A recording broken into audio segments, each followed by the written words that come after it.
Big boss ಕನ್ನಡದ season 11ರಲ್ಲಿ ಭಾನುವಾರ ಶಿಶಿರ್ ತಮ್ಮ ಆಟವನ್ನು ಮುಗಿಸಿದರು. ಎಲಿಮಿನೇಟ್ ಆಗುವ ಮೂಲಕ ಮನೆಯಿಂದ ನಿರ್ಗಮಿಸಿದರು. ಆದರೆ ಯಾರೂ ಊಹಿಸದ ತುರ್ತು ಪರಿಸ್ಥಿತಿಯಲ್ಲಿ ಗೋಲ್ಡ್ ಸುರೇಶ್ ಸಹ ಮನೆಯಿಂದ ಹೊರಗೆ ನಡೆದರು.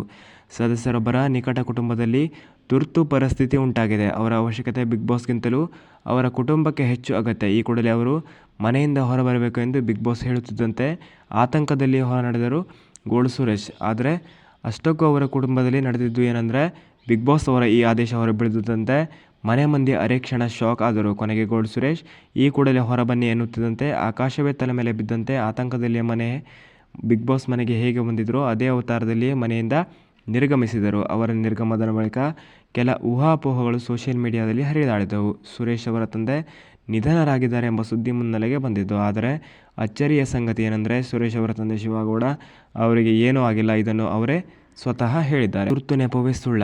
ಗೋಲ್ಡ್ ಸುರೇಶ್ ಬಿಗ್ ಬಾಸ್ ಮನೆಯಿಂದ ಹೊರ ಹೋಗಿದ್ದು ಏಕೆ ಎಂಬುದಕ್ಕೆ ಈವರೆಗೆ ಕಂಡಿದ್ದು ಒಂದೇ ಒಂದು ಪ್ರೋಮೋ. ಆದರೆ ಬಹುತೇಕರು ಭಾನುವಾರದ ಎಪಿಸೋಡ್ನಲ್ಲಿ ಇದಕ್ಕೆ ಉತ್ತರ ಸಿಗಬಹುದೆಂದು ಎಲ್ಲರೂ ಕಾದು ಕೂತಿದ್ರು.